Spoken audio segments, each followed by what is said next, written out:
We're going to talk about loneliness. And I was talking to a person on my podcast yesterday. She's a relationship specialist. She's talking about ways to cope with loneliness in a relational way, because she's a relationship coach. And one of the things you want to try to do is you want to try to obviously interact with other people, be active, do different groups, civics groups, church groups, sporting events like, bowling and things like that. But you want to try to co-create solutions with other people. And she's basically getting at things like when someone says to you, I'm lonely, you say, well, what does that mean to you? How do you deal with that? And you try to understand where the person's coming from instead of saying, I'm sorry to hear that, and then trying to solve it. You try to essentially co-create with them solutions on how to be less lonely.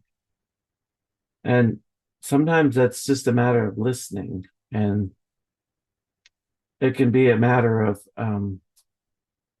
role playing too. Sometimes, like when you're dealing with severe emotions, you know, role playing while you're in a calm, relaxed state. How will I deal with certain things that trigger me? How will I deal with being in a highly emotional state? What are some things that I can come up with? And she kind of talked about that in terms of dealing with stressful emotions.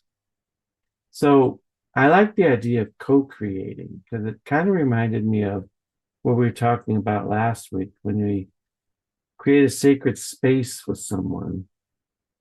It kind of goes along with that because you create the sacred space where you're supporting and you're listening and you're doing what you can to be there, even if you don't know what to say.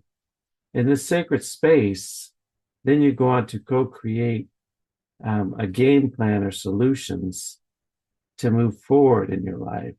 So, like if it's loneliness or dealing with depression or stress or things like that, what can we do to create solutions together? It's that co-creation process that I thought was really cool. And a lot of times she was talking about how, we can use words and think we know what we're talking about, but sometimes we need to hear the other person and then repeat back what they're saying, and it's in the repeating back of what they're saying and trying to express it from their perspective that we gain a greater understanding of where the other person's coming. And we kind of got into the idea of it's not really an issue of being right, but it's more an issue of growing in our understanding towards each other and then moving forward together to create a more positive um, frame of mind for all of us. So that's all I wanted to talk about today, real short. But try to understand more than try to be right. Try to create the sacred space and then co-create solutions with others where you're um, strategizing with them rather than trying to fix them. And I just thought that that was a really good message. Thank you.